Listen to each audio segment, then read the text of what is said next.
HOUKHIBA tang tarit ke NUMIDANG da security force na PHAKHIBA ARAMBAI TENGGOL army chief Asem Kanan condition Amatta Yaodana Thadokkadabani Haibagi demand ngasi TONGAN-TONGANBA MAPHAMDA Wakat Meepham Chathakhre TONGAN-TONGANBA MAPHAMDA ChathakhibA Wakat Meepham aduda AT gi members sing phaba yaningte mama oibi aikhoi busu phabiro criminal day government ni amade safe manipur haibani chingba play card kya su sizina ke Chingamakha model club amasung apun bumera pai bi luf taragadi thoi Chingamakha na silaga irom community hall da pangthokpa Wakat Meepham amada saruk yarambe maisnam akasini kaubi mera pai bi amana phongdorakpada imalaiba kannabagi tamak thorakpa icha sing phapun bagi thawong chatharakpa asi yaningde Arambai Tenggol gi Tenggoloi singna Manipur gi damak naukiba tungan-tunganba thodang sing singthabada loiba nairoi Hauzik oirakliba Manipur gi phibam ase mapi mapa oiriba singna achauba pham pambadagi thorakpane makoina phamda karaga leiba maramda ngaside lamdam asi kangkhung chaide Hauzikti matik chadra miyam gi mihut sing chokri konbiranu pham thadoklo haininge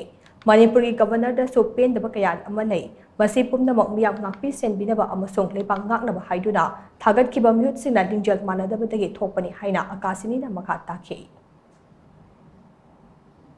Governor su mayam sina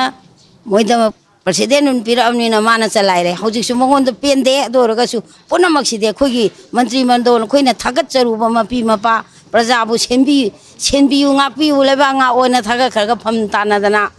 manadadana ligyen manadadana mokoina loina mak thadoktana thamba moi masen achobo tanabadagi thokpani mase imadi ma hainingi aduga khoina ngasi phami sidi isa isu mara leitaba masing phabi ganu condition amta yaudana thadok pira o phaghiba arambai kangbu matung dasu amohanna sigum thabak che tawbi ganu